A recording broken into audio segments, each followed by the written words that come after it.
আজকে দেখাচ্ছি গণিত প্রকাশ ক্লাস 9-এর কোষে দেখি 1.2, যেখানে তোমাদের 1.2-তে দেওয়া আছে 4-4 আর 5 দাগের সংখ্যা রেখায় প্রকাশ করতে বলেছে মূলদ সংখ্যার √5, √5, √3, এগুলো হলো অমূলদ সংখ্যা, যাকে p/q দ্বারা প্রকাশ তো করা যায়, কিন্তু p আর q পূর্ণ সংখ্যা হয় না, তো তাদেরকে অমূলদ সংখ্যা বলে। যেখানে q ≠ 0 তাকে বলে অমূলদ সংখ্যা। তো √3, √2 এগুলো কী হবে সংখ্যা রেখায় প্রকাশ করতে হয় সেগুলো শেখাবো। তো ওগুলোকে শেখানোর আগে আগে দেখাই আমি concept of right angle triangle, মানে হলো সমকোণী ত্রিভুজ। সমকোণী ত্রিভুজ কাকে বলবো? সমকোণী ত্রিভুজ তাকেই বলবো যার একটি কোণ হবে 90 ডিগ্রি। তো আগে বলে রাখি যে তোমরা আগে জেনেছো যে যে কোনো ত্রিভুজে 3টে কোণ হয় আর 3টে সাইড হয়। 3টে সাইড মানে 3টে বাহু হয় আর 3খানা কোণ হয়, আর প্রতিটি ত্রিভুজে 3টে কোণকে যোগ করলে 180 ডিগ্রি হয়। তো সমকোণী ত্রিভুজের একটা কোণ, সমকোণী ত্রিভুজের সবসময় যে কোনো একটা কোণ 90 ডিগ্রি হবে, যে কোনো একটা কোণ 90 ডিগ্রি হবে। তো এখানে আমি নিয়ে নিয়েছি একটা ট্রায়াঙ্গেল, দেখতে পাচ্ছ এখানে। এটাকে আমি ধরছি এ, এটাকে ধরছি বি, এটাকে ধরছি সি। তো এখানে ত্রিভুজ A B C, A B C এর অ্যাঙ্গেল বি হলো 90 ডিগ্রি, অ্যাঙ্গেল বি হলো 90 ডিগ্রি। আর আমরা জানি ত্রিভুজের 3টে কোণের সমষ্টি 180 ডিগ্রি হয়। তো একটা অ্যাঙ্গেল যদি 90 ডিগ্রি হয় তাহলে এই দুটো অ্যাঙ্গেল হয়ে যাবে 60 ডিগ্রি, এটাও 60 ডিগ্রি, এটাও 60 ডিগ্রি। তো 60 হলো 120 ডিগ্রি, আর 120 ডিগ্রি প্লাস 90 ডিগ্রি হলো 180 ডিগ্রি। বোঝা গেল? ত্রিভুজের 3টে কোণের সমষ্টি 180 ডিগ্রি হবে, ঠিক আছে। আর সমকোণী ত্রিভুজের যে কোনো একটা কোণ 90 ডিগ্রি হবে। এবারে আসি পাইথাগোরাস থিওরেম। কী হলো পাইথাগোরাস থিওরেম? তো তোমরাও দুটো করে পেন ইউজ করবে যাতে কি না ইজি হবে ফর্মুলা লিখতে। তো আমি এখানে লিখছি Pythagoras theorem, PYTHAGORAS, Pythagoras theorem মানে হলো পিথাগোরাসের উপপাদ্য। তো পিথাগোরাসের উপপাদ্য থেকে কিন্তু আমরা অমূলদ সংখ্যা রেখায় প্রকাশ করতে পারবো। তো সমকোণী ত্রিভুজ থেকেই কিন্তু আমরা পাইথাগোরাস থিওরেম বার করতে পারবো। পাইথাগোরাস থিওরেম কিন্তু শুধুমাত্র সমকোণী ত্রিভুজের ক্ষেত্রেই খাটবে। আর আমরা আগেই বলে দিয়েছি সমকোণী ত্রিভুজ কাকে বলবো, যার একটা কোণ 90 ডিগ্রি হবে তাকেই বলবো সমকোণী ত্রিভুজ, ঠিক আছে। এইবারে পাইথাগোরাস থিওরেমটা এবার বোঝো। যেই অ্যাঙ্গেলটা 90 ডিগ্রি হবে, 90 ডিগ্রি অ্যাঙ্গেলের ঠিক সামনের যে বাহু সাইড যেটা আছে এটাকে বলবো আমরা হাইপোটেনিউস, HYPOTENUS, হাইপোটেনিউস। একে আমরা এইচ দিয়ে ডিনোট করি, যার বাংলা হলো অতিভুজ, অতিভুজ। অ্যাঙ্গেল 90 ডিগ্রির ঠিক সামনেরটা হয়ে যাবে অতিভুজ, ঠিক আছে। 90 ডিগ্রির ঠিক সামনের যে বাহুটা সেটা হয়ে যাবে অতিভুজ। আর নিচের এটাকে বলে বেস, BASE, বেসকে আমরা বি দিয়ে ডিনোট করি, যাকে আমরা বলি ভূমি, বাংলাতে বলি ভূমি। আর এইটা হয়ে যাবে লম্ব, লম্ব, যাকে আমরা ইংলিশে বলি পারপেন্ডিকুলার, PER, PENDICULAR, পারপেন্ডিকুলারকে আমরা পি দিয়ে ডিনোট করি। তো পাইথাগোরাস থিওরেম কার জন্য খাটবে? সমকোণী ত্রিভুজেই কিন্তু খাটবে। সমকোণী ত্রিভুজ হলো যার একটা কোণ 90 ডিগ্রি, আর ঠিক 90 ডিগ্রি কোণের ঠিক সামনের অ্যাঙ্গেল, সামনের যে বাহুটা সেটা হয়ে যাবে অতিভুজ। এটা যদি অতিভুজ হয়ে যায় আর তার নিচেরটা ঠিক বেস হয়ে যাবে, আর এটা হয়ে যাবে লম্ব, ঠিক আছে। এতটুকু বোঝা গেল। তো পাইথাগোরাস থিওরেম থেকে আমরা জানতে পারি যে অতিভুজ স্কোয়ার মানে হলো অতিভুজ স্কোয়ার ইকুয়াল টু লম্ব স্কোয়ার প্লাস ভূমি স্কোয়ার, ভূমি স্কোয়ার। এটা এদিক ওদিক পাল্টাতে পারে যে ভূমি স্কোয়ার প্লাস লম্ব স্কোয়ার বা লম্ব স্কোয়ার প্লাস ভূমি স্কোয়ার, এটা কোনো কিছু হবে না, যদি পাল্টেও যায় কিছু হবে না। কিন্তু এটা মনে রাখতে হবে যে অতিভুজ স্কোয়ার সমান লম্ব স্কোয়ার প্লাস ভূমি স্কোয়ার, এটা হলো formula Pythagoras theorem, Pythagoras theorem, এটা মনে রাখতে হবে, ঠিক আছে। তো ইংলিশে এইভাবে বলে অতিভুজ স্কোয়ার মানে hypotenuse square equal to perpendicular square plus base square. Perpendicular square হলো লম্ব স্কোয়ার প্লাস বেস স্কোয়ার হলো ভূমি স্কোয়ার। এইটাই হচ্ছে গিয়ে আমরা শর্টে ডিনোট করি hypotenuse square equal to perpendicular square plus base square. ঠিক আছে, এটাই হলো পাইথাগোরাস থিওরেম। তো এই ফর্মুলাটা যদি আমরা মনে রাখতে পারি তাহলে আমরা সংখ্যা রেখায় যেগুলো বার করতে বলবো অমূলদ সংখ্যা সেগুলো আমরা পেয়ে যাব। ঠিক আছে, বোঝা গেল সমকোণী ত্রিভুজ কাকে বলে সেটা বলেছি। পাইথাগোরাস থিওরেম সমকোণী ত্রিভুজ থেকে পাবো এবং তার ফর্মুলাটা আমরা এখানে বুঝিয়ে দিয়েছি। কিভাবে পেলাম সেটা প্রমাণ করার দরকার নেই, কারণ এটা আমরা উপপাদ্য দিয়ে গিয়ে শিখবো। ঠিক আছে, তো এবার আমরা কোশ্চেনে চলে আসি। কোষে দেখি 1.2তে তোমাদের কোশ্চেন নাম্বার 4-এ দেওয়া আছে √5 সংখ্যা রেখায় প্রকাশ করতে হবে, যেটা হলো অমূলদ সংখ্যা। আর √3ও অমূলদ সংখ্যা, সেটা আমরা প্রকাশ করতে হবে। তো তার আগে আমি জেনে নেবো যে √2কে কীভাবে সংখ্যা রেখায় প্রকাশ করব। তো তোমাদেরকে আমি √2, √3 আর √5 এগুলো সংখ্যা রেখায় প্রকাশ করছি। তোমরা এগুলো জেনে গেলে বাকিগুলো করে নিতে পারবে। তো আমরা জানি √2 এটা হচ্ছে কি অমূলদ সংখ্যা। তো অমূলদ সংখ্যায় কীভাবে সংখ্যা রেখায় প্রকাশ করব, তো দেখাচ্ছি এখানে। আমি প্রথমে দেখাই যে আগে লিখে নেব অতিভুজ স্কোয়ার। এগুলো যে দেওয়া থাকবে না কোশ্চেন, এই যে √5, √3 বা √5-এর √3 এগুলো হচ্ছে কি অতিভুজ দেওয়া থাকবে। অতিভুজ মানে এই যে হাইপোটেনিউস, এইটা তোমার দেওয়া থাকবে। তোমাকে এই দুটো স্কোয়ার করে হাইপোটেনিউসটা বার করতে হবে, মানে √2, √3, √5 এগুলো দেখাতে হবে সংখ্যা রেখায় তোমাকে। তো সেটাই আমি শেখাবো। তো প্রথমে বার করব √2টা কীভাবে বার করব। আমরা জানি যে অতিভুজ স্কোয়ার সমান লম্ব স্কোয়ার প্লাস ভূমি স্কোয়ার। তো তোমরা এগুলো সূত্রগুলোকে মুখস্থ রাখবে, না হলে কিন্তু তোমরা পরীক্ষার খাতায় পারবে না। যত তোমরা প্র্যাকটিস করবে অঙ্ক ততই কিন্তু করতে পারবে। অঙ্ক পুরোপুরি প্র্যাকটিসের ওপর ডিপেন্ড করে, মুখস্থর ওপর নয়। ঠিক আছে, তো অতিভুজ স্কোয়ার আমরা এটাকে √2 এটাকে ধরে নেব। √2 হচ্ছে কি অতিভুজ স্কোয়ার। তো এখানে আমি আগে লিখছি না আমি। তো আমি √2টা বের করব। কীভাবে বার করব, আমরা জানি যদি আমি লম্বটাকে 1 ধরি 1 স্কোয়ার প্লাস 1 স্কোয়ার। ঠিক আছে, আচ্ছা আরেকটা জিনিস দেখিয়ে দিই আমি এখানে, যে দেখানো হয়নি। অতিভুজকে আমরা কি বলতে পারি, এসি। এসি অতিভুজ স্কোয়ার ইকুয়াল টু লম্ব স্কোয়ার। লম্ব হচ্ছে কি এখানে এবি, তাহলে এবি স্কোয়ার প্লাস ভূমি মানে বেস হলো BC square. BC square AC square equal to AB square plus BC square, মানে হলো অতিভুজ স্কোয়ার ইকুয়াল টু লম্ব স্কোয়ার প্লাস ভূমি স্কোয়ার, বা অতিভুজ স্কোয়ার সমান ভূমি স্কোয়ার প্লাস লম্ব স্কোয়ার। ঠিক আছে, এটা তোমার মনে রাখতে হবে। তো এখান থেকে আমরা এসি পাবো কীভাবে, AC equal to under root of AB square plus BC square. ঠিক আছে, এসি স্কোয়ার যখনই ইকুয়ালের এদিকে আসবে তখন ওটা রুট হয়ে যাবে, যখনই স্কোয়ারটা ইকুয়ালের এই সাইডে আসবে তখন ওটা রুট হয়ে যাবে। ঠিক আছে, তো কেন হবে সেটা একটু জেনে নাও। আমরা জানি যে রুট মানে কি, রুট মানে হলো হাফ। রুট মানে হলো হাফ। এবার এই 2টাকে যদি আমি ইকুয়ালের এদিকে আনি তখন এটা গুণ সম্পর্ক হয়ে যাবে। তখন এটা কী হবে, কোনাকুনি গুণ হয়ে 2টা উপরে উঠে আসবে। 2টা এরকম চলে যাবে, 2টা উপরে উঠে আসবে। বুঝতে পারছো যেটা বলছি আমি, মানে যেটা কোনাকুনি গুণ হয়।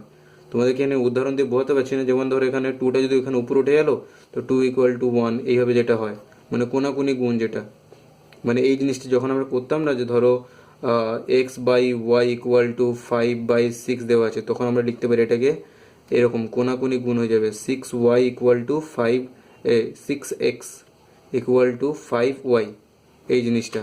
তো এখানেও সেম জিনিসটা হচ্ছে রুট মানে হলো হাফ। এবার এই 2টা যখনই ইকুয়ালের এদিকে আসবে তখন এটা গুণ সম্পর্কে হয়ে তো 2টা এদিকে চলে এলো। যেহেতু 2টা এখানে স্কোয়ার, তো এখানে ওই জন্য স্কোয়ার এসছে। তো স্কোয়ারটাই হচ্ছে কি ইকুয়ালের এদিকে এলে আন্ডার রুটে চলে যাবে। বোঝা গেল কথাটা? 2টা যখনই স্কোয়ার, যেটা স্কোয়ার ছিল সেটা ইকুয়ালের এপাশে এলে রুটে হয়ে যাবে, আন্ডার রুটে হয়ে যাবে। বোঝা গেল? তো এটা আমার তখন বলা হয়নি, তো এটা আমি বলে দিলাম এক্ষুনি। AC square equal to AB square plus BC square, এই জিনিসটাই। ঠিক আছে, তো এবার দেখাচ্ছি এখানে অতিভুজ সমান লম্ব স্কোয়ার প্লাস ভূমি স্কোয়ার।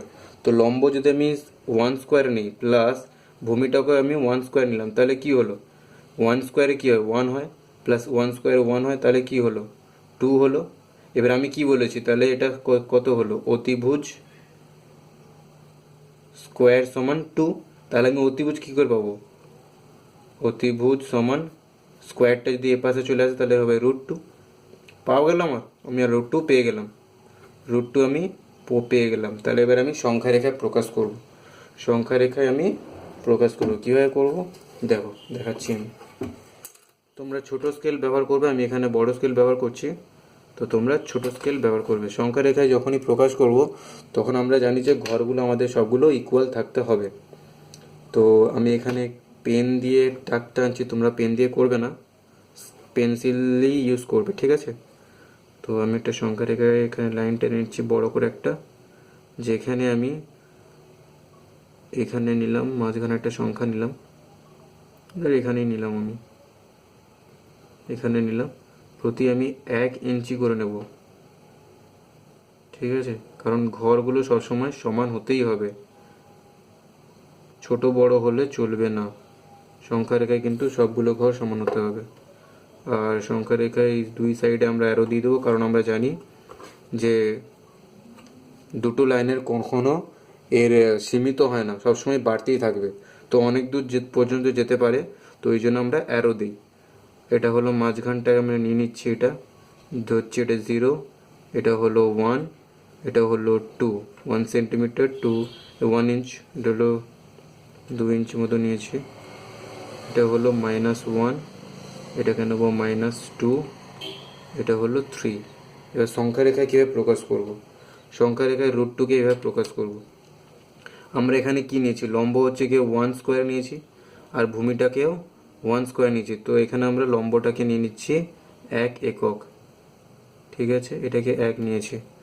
এই নিয়ে এইখানে আমরা কি করব, একটা 90 ডিগ্রি এঁকে, কীভাবে 90 ডিগ্রি আঁকতে তোমরা নিশ্চয়ই শিখেছো, আর যদি না শিখে থাকো এখানে শিখে নাও। এখানে একটা কম্পাস নেব, কম্পাস এখানে ঠিক বসিয়ে এরকম করে টেনে নেব, দিয়ে এখান থেকে ওই একই মাপ রেখে এখানে একটা দাগ টানবো, সেম মাপ রেখে এখানে পয়েন্ট বসিয়ে এখানে একটা দাগ টানবো, দিয়ে এখান থেকে করব, এখান থেকে করবো, এখানে কাটলো না, ওই জন্য আমি একটুখানি বাড়িয়ে দেবো, দেখো হলো। এবার এই যে পয়েন্টটা আছে, এই পয়েন্টটাকে আমরা মিলিয়ে দেবো এই পয়েন্টের সঙ্গে, তাহলে আমরা 90 ডিগ্রি পেয়ে যাব, ঠিক আছে? তো এটাকে আমি পুরোটা টেনে দেব,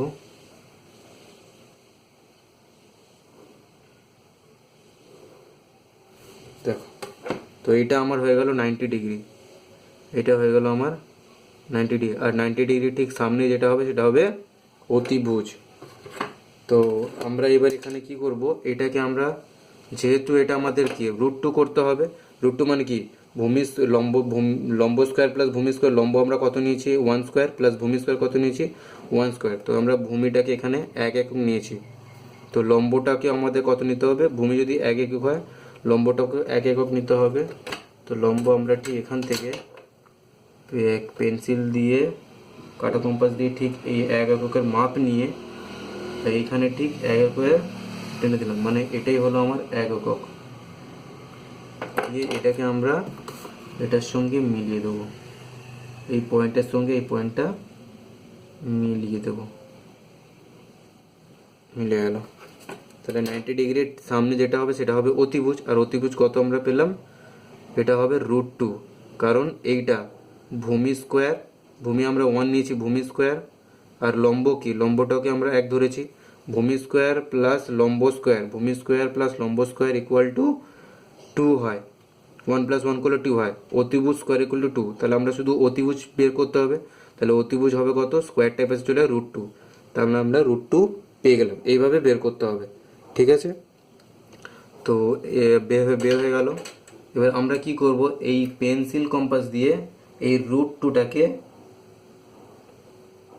পরিমাপ করে নেব, করে নিয়ে এখানে কম্পাস বসিয়ে এইটাকে আমরা এরকম করে দেবো, এই যে যেখানে পয়েন্টটা মিলেছে সেই পয়েন্টটাকে আমরা ডিনোট করব, যে এটাই হলো সংখ্যা রেখায় √2 স্থান। এই √2টাকে আমি এখানে পি দ্বারা নাম লিখতে পারি, পি দিয়ে ডিনোট করতে পারি, দিয়ে আমরা এখানে অ্যান্সার লিখে দেবো। তাহলে অতএব অ্যান্সার আমরা লিখে দেবো এখানে যে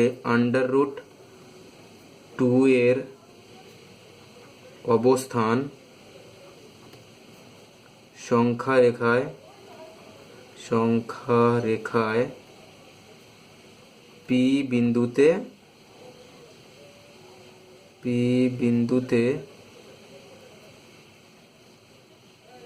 স্থাপন করেছি।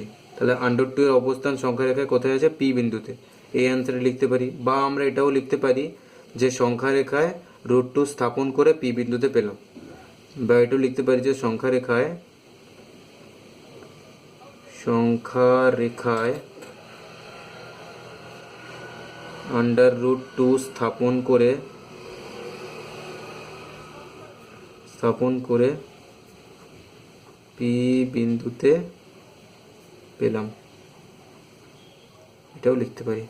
তো তোমরা বুঝেছো নিশ্চয়ই যে কিভাবে √2টাকে আমরা বার করলাম। প্রথমে √2 যেগুলো কোশ্চেন দেওয়া থাকবে এগুলো হলো অতিভুজ দেওয়া থাকবে। তো তোমাকে বার করতে হবে লম্ব কত নেব, ভূমি কত নেব, যাতে আমরা √2টাকে পাবো।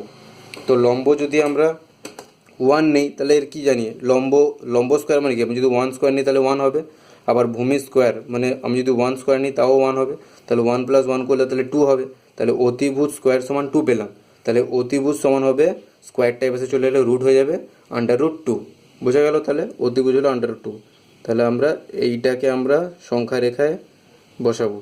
এই 0 থেকে স্টার্ট করে আমরা এখানে 1 পর্যন্ত নিয়েছি 1 একক, যেটা হলো ভূমি নিয়েছি 1 একক আর লম্ব নিয়েছি 1 একক। দিয়ে দুটোকে কানেক্ট করে দিলেই আমরা পেয়ে যাব √2। পাইথাগোরাস থিওরেম মানে ভূমি স্কোয়ার প্লাস লম্ব স্কোয়ার ইকুয়াল টু অতিভুজ স্কোয়ার। তো এটাই আমাদেরকে বের করতে হবে, সেটাই আমরা বের করেছি। ঠিক আছে, এবার আমি দেখাবো √3 কী করে বার করতে হয়। √2 হলো, √3 বের করে দেখাবো আমি।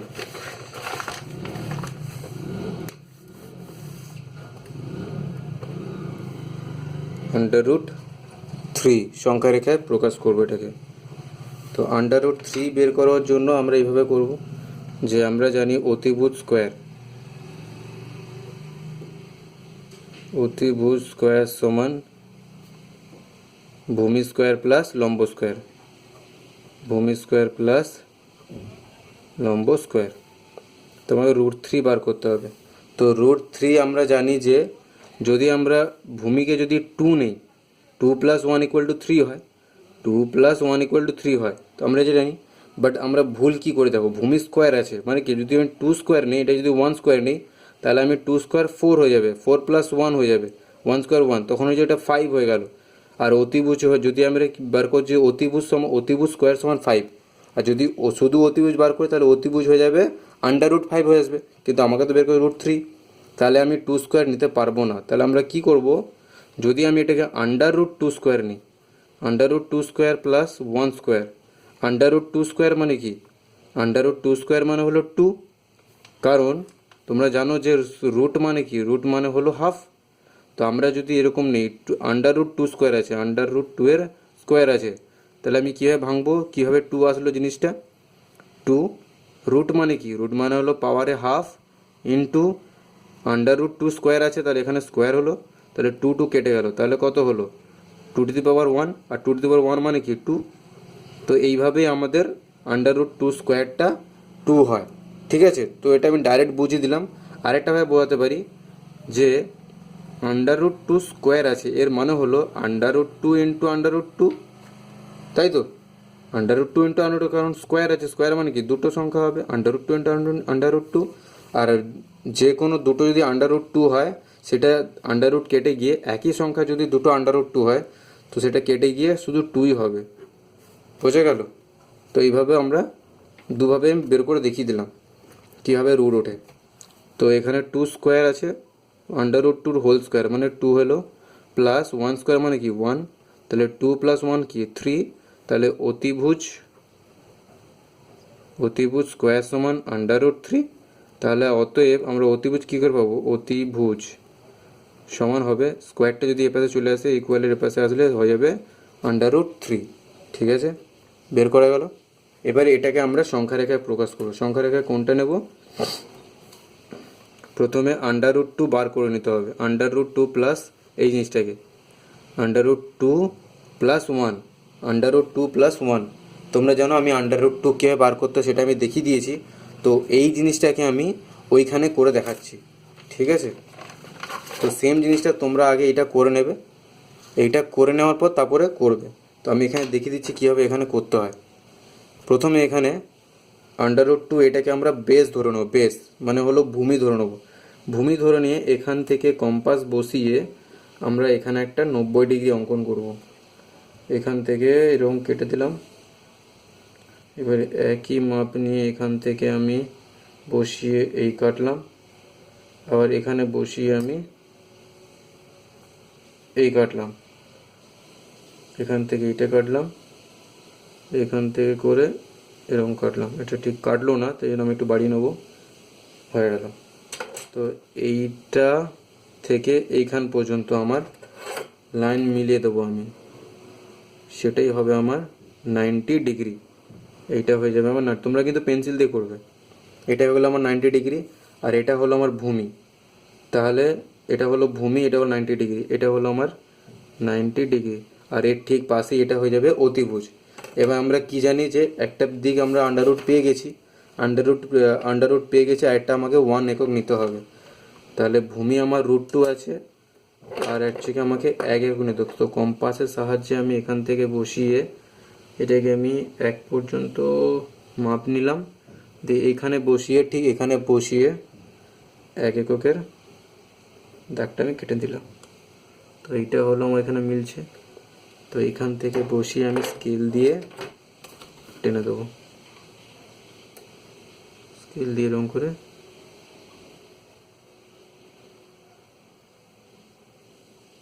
একটু বেঁকে গেল, টেনে দেবো এটাকে, ঠিক আছে। তো এটা হলো √2, এটা হলো আমরা 1 একক নিয়েছিলাম, তো লিখে দেবো এটা √2, এটা হলো 1 নিয়েছিলাম। তাহলে কী হলো, এটা অতিভুজ স্কোয়ার। আমাকে তাহলে এটা অতিভুজ বার করতে হবে। তাহলে ভূমি স্কোয়ার প্লাস লম্ব স্কোয়ার ইকুয়াল টু অতিভুজ স্কোয়ার। তো ভূমি যদি √2 হয়, ভূমি যদি √2 স্কোয়ার হয়, আর লম্ব যদি 1 স্কোয়ার হয়, আমরা এখানে দেখেছিলাম যে ভূমি স্কোয়ার প্লাস লম্ব স্কোয়ার √2, আমরা ভূমি পেয়ে গেছি √2 নিয়ে নিয়েছি, আর লম্বটা আমরা 1 নিয়ে নিয়েছি। স্কোয়ার প্লাস লম্ব স্কোয়ার করলে অতিভুজ। তাহলে অতিভুজ কী করে পাবো আমরা? √3। তো সেইটাই হলো এখানে বের করেছি আমরা, √2 স্কোয়ার 1 স্কোয়ার পেয়ে গেছি। তাহলে অতিভুজ কত পেয়ে যাবো? এটা হয়ে যাবে আমাদের √3। এবার আমরা কি করব, পেন্সিল আর কম্পাসটাকে নিয়ে এই √3 যেটা ছিল পুরো মাপটাকে এরকম করে নেব, এটাকে নিয়ে আমরা এইভাবে কেটে দেবো। এই সংখ্যা রেখায় যেখানে কাটছে, এখানে কাটছে এই সংখ্যা রেখায়, তো এটা আমরা দিয়ে দিতে পারি, একটা নাম দিয়ে দেবো, কিউ বিন্দুতে কাটছে। তখন আমরা লিখে দেবো তাহলে অতএব √3 এর অবস্থান সংখ্যা রেখায় কিউ বিন্দুতে, এটাও লিখতে পারি বা এটাও লিখতে পারি যে সংখ্যা রেখায় √3 স্থাপন করে কিউ বিন্দুতে পেলাম। ঠিক আছে, এই দুটোর মধ্যে যে কোনো একটা আমরা লিখতে পারবো। তো এইভাবেই আমি দেখিয়ে দিলাম √2 কীভাবে স্থাপন করে, √3 কীভাবে স্থাপন করে। তো তোমরা আলাদা আলাদা বের করে করবে। তো যত তোমরা করবে তত তোমাদের প্র্যাকটিস হবে। তো পাইথাগোরাস থিওরেমের সূত্র যদি না মনে থাকে, তোমরা অমূলদ সংখ্যা √2 √3 কীভাবে করতে হয় তোমরা পারবে না। তো তার আগে পাইথাগোরাস থিওরেমটা মুখস্থ করে রাখতে হবে যে AC square equal two AB square plus BC square. এইটাই মনে রাখলে সব কিছু হয়ে যাবে। অতিভুজ স্কোয়ার সমান লম্ব স্কোয়ার প্লাস ভূমি স্কোয়ার। এই AC হলো অতিভুজ, এই BC হলো ভূমি, আর AB হলো লম্ব। ঠিক আছে, তো ওটাই আমি লিখেছি যে AC square equal two AB square plus BC square. তাহলে আমি এখান থেকে AC সমান AB square plus BC square √AC square plus BC square. তো এগুলো মনে রাখবে, যেগুলো স্কোয়ার দিয়ে করে রেখেছি এগুলো মনে রাখবে, আর যত তোমরা খাতায় লিখে লিখে করবে তত আরও বেশি মনে থাকবে। ঠিক আছে, তো আমি √2 আর √3 দেখিয়ে দিয়েছি, এটা তোমরা আগে প্র্যাকটিস করো। √5 কীভাবে করে সেটাকে আমি তোমাকে পরের ক্লাসে বোঝাচ্ছি। তো তোমরা এই ভিডিওটাকে বারবার করে দেখবে, একবার না বুঝতে পারলে বারবার করে দেখবে। আর যদি তোমাদের মনে হয় যে খুব স্লো চলছে, তাহলে তোমরা 1.5